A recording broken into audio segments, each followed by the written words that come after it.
Hi there Libra, thank you for joining me for your monthly forecast for April. This month begins in a very rare way with a collection of planets, a cluster, a stellium, in the part of your horoscope that's concerned with the way you interact with other people. Now this is an area that you have a natural understanding for, the 7th solar house. This can be about being competitive or combative, but also it can be about how we reach out and connect with people, form positive relationships, build up diplomatic understandings, the whole process of give and take, which you're so skilled at.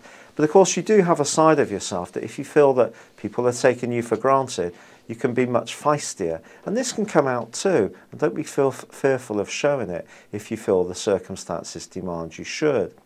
However, on the 3rd, through to the 10th, there is a quarter moon, suggesting that if you do have an opportunity to make the right impression but not be true to yourself, walk on by. It's important that you stay authentic. The quarter moon is very much about your emotions. Don't compromise your feelings. You might regret it if you do.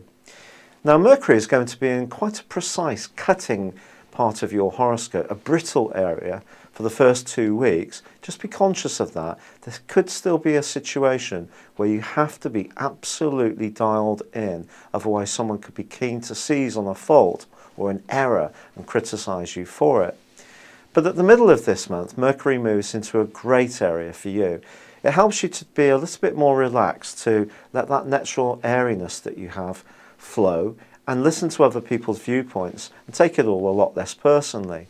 But Venus moves on the 15th into a deep, mysterious, quite passionate area.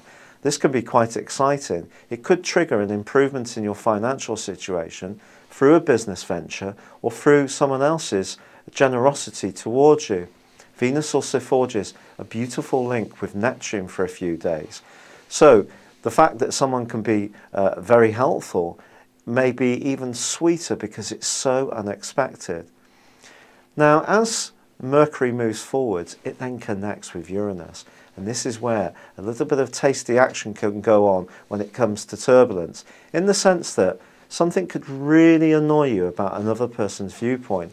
Whereas in the past you may have always wanted to come across skillfully, diplomatically, now you may tell them exactly how you feel. Good for you if so, but it could also lead to a switchback situation in your love life, unfortunately.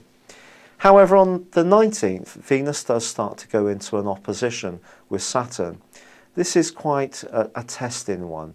It can squeeze the goodness out of all sorts of situations, and I would say with the move of the Sun and Mars on the 20th into your sector of resources and long-term finances, you really shouldn't take anything or anyone in these areas for granted. You might find that even if a situation looks promising financially or around a business venture, that there's some kind of reality to it that may not be completely obvious to begin with, that could end up disappointing you hugely. This may also be to do with a romantic situation that seems so promising earlier in the month. Suddenly you find out that someone isn't quite as sweet as you thought they were. And as you get to grips with this, you may find yourself feeling down in the dumps. And there is a lunar eclipse on the 25th, which suggests that very tight, intense relationships, where perhaps there is shared assets or finances, could be the area of discord, particularly if it's not fair. But remember, you can always fall back on that side of yourself, which can be more forceful if you need it. And with the Sun close to Mars, you can stand up for yourself if need be. It's been a real pleasure being with you. Thank you for joining me. Good luck and goodbye for now.